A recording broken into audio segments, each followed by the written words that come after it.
Good day, cheerful learners. Welcome to today's session. Our talking point is about Havighurst developmental task theory. After this lesson, you will be able to identify the different stages of Havighurst theory. Now, the question is, what is Havighurst developmental task theory? Although many theorists are responsible for contributing to the developmental task theory, it was Robert Havighurst who elaborated on this development theory in the most systematic and extensive manner. The main assertion of the Havighurst developmental task theory is that development is continuous throughout a person's entire lifespan, occurring in stages. A person moves from one stage to the next by means of successful resolution of problems or performance of certain developmental tasks. These tasks are typically encountered by most people in the culture where that person belongs. According to the Havighurst developmental task theory, when people successfully accomplish the developmental tasks at a stage, they feel pride and satisfaction. They also earn the approval of their community or society. This success provides a sound foundation that allows these people to accomplish the tasks that they will encounter at later developmental stages. Conversely, when people fail to accomplish the developmental tasks at a stage, they're often unhappy and are not accorded the desired approval by society. This results in a subsequent experience of difficulty when faced with succeeding developmental tasks at later developmental stages. Let us talk about first the biopsychosocial model of development. Robert Havighurst proposed a biopsychosocial model of development. According to Havighurst developmental task theory, the developmental tasks at each stage are influenced by a person's biology that comprises of physiological maturation and genetic makeup.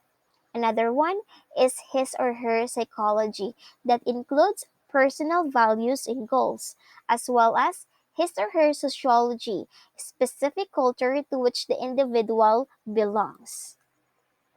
So let's elucidate first the biological influences. Some Havighurst developmental tasks are evolved out of the biological characteristics of humans, and are faced similarly by people of any culture. And examples of this happens in child development. Example, learning how to walk for infants. Being a skill that depends on maturation and genetically determined factors, the mechanics involved in learning how to walk are virtually the same and occur at generally the same time for children from all other cultures. Other developmental tasks in child development that stem from biological mechanisms include learning to talk, exercising control over bodily functions, learning skills typically utilized in children's games, as well as coping physiological changes related to aging, to name a few. Havighurst pointed out the importance of sensitive stages, which he considered to be the ideal teachable moments during child development. At these stages, children demonstrate maturation at a level that is most conducive to learning and successfully performing the developmental tasks. Let's move on to the second, which is the psychosocial influences. Psychological factors that emerge from a person's maturing personality and psyche are embodied in personal values and goals. These values and goals are another source of some developmental tasks, such as establishing one's self concept, developing relationships with peers of both sexes, and adjusting to retirement or to the loss of a spouse. The third influence is the social influence. There are other developmental tasks that arise from the unique cultural standards of a given society. These tasks may be observed in different forms in varying societies, or alternatively, may be observed in some cultures but not in others. For example, someone who belongs to an agricultural community might make the preparations for an occupation, such as becoming a farmer at an early age. Members of an industrialized society, on the other hand, require longer and more specialized preparation for an occupation. Therefore, they tend to embark on this developmental task later in life. Other culturally based developmental tasks include achieving gender appropriate roles and becoming a responsible citizen. Now, let's dig in the Havighurst development stages. Robert Havighurst proposed a list of common critical developmental tasks categorized into six stages of development. These are: first, the infancy and early childhood 0 to 5, second, middle childhood 6 to 12, third, adolescence 13 to 17, fourth, early childhood or early adulthood 18 to 35, fifth, middle adulthood 36 to 60, and sixth, late maturity 61 and over. Let's start with the first one: infancy and early childhood. During this time, development stage, humans learn the basics of what it takes to survive in the world. People learn how to walk, talk, and gain control over their bodies. Also includes learning about gender differences, being able to eat solid foods, and controlling how waste is eliminated from the body. Infancy and early childhood is also the time when initial language concepts are discovered.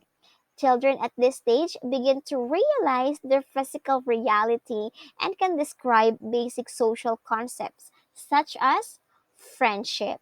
During this stage, Havighurst also suggests that humans are preparing their minds to be able to read one day. Second stage is the middle childhood, 6 to 12 years old.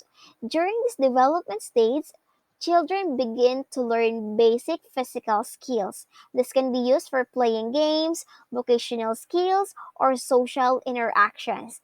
There is a growing awareness of the self and a wholesome attitude toward what is seen and the reflection. At this time, children find ways to get along with peers who are of a similar age.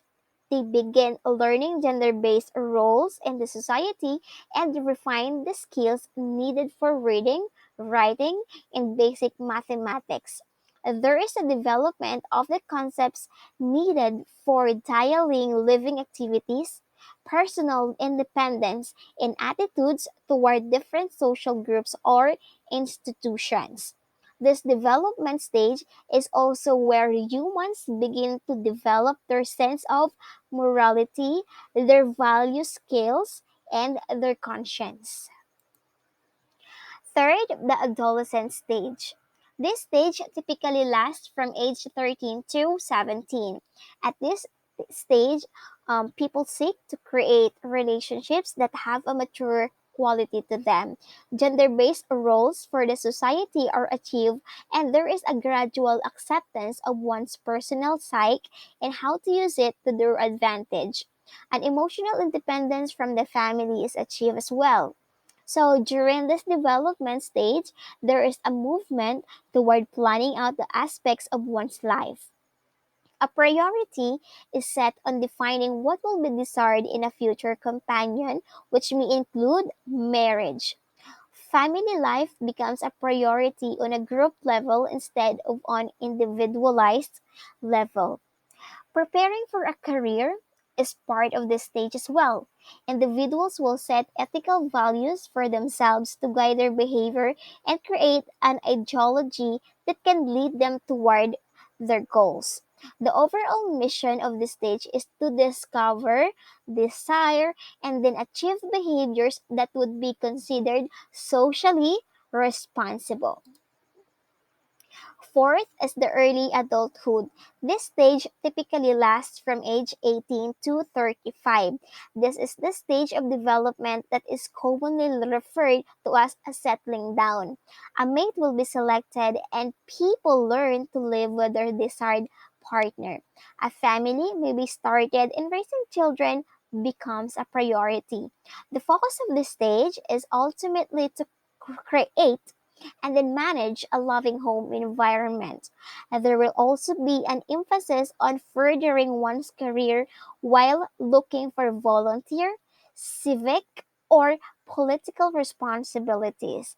Many will seek to find a welcoming social group that reinforces the comfort that is hopefully being experienced at home. Fifth is the middle age. This stage typically lasts from age 36 to 60. This developmental stage is about establishing an economic standard of living and then being able to maintain it. Children are generally in their teen years at this stage, which gives parents a priority in shaping their perspectives during their own developmental stages. The leisure activities become adult oriented instead of kid oriented. Civic and social responsibility is achieved. So, relationships involves one spouse or partner just as much as they involve personal attitudes. There are adjustments made for the physical and psychological changes of middle age, while a transition to becoming a parental caregiver is often required. And the sixth stage is the late maturity. It typically lasts from age 61 through the end of life. At this stage, humans have worsening health and strength, a changing work schedule, adjustment to lower income, and coping with the death of loved ones often occur during this time. The applications of the Havighurst developmental task theory extend the field of education and have asserted influences over educators and psychologists worldwide. Although this theory has its roots in the 1930s, it continues to stimulate the insights of contemporary developmental psychologists, prompting the publication of new manuscripts and books based on the concepts of the developmental task theory. Over the years, the reception and interpretation of Havighurst developmental tests have evolved with the upsurge of new findings. Nevertheless, this theory has remained robust in its testimony that development is continuous throughout the entire lifespan of an individual. Again, the six stages of Havighurst developmental task theory are: first, the infancy and early childhood 0 to 5, second, middle adulthood 6 to 12, third, adolescence 13 to 17, fourth, early adulthood 18 to 35, fifth, middle adulthood 36 to 60, and sixth, late maturity 61 and over. So, guys, are you learning? I hope so. So, this is the end. Thank you.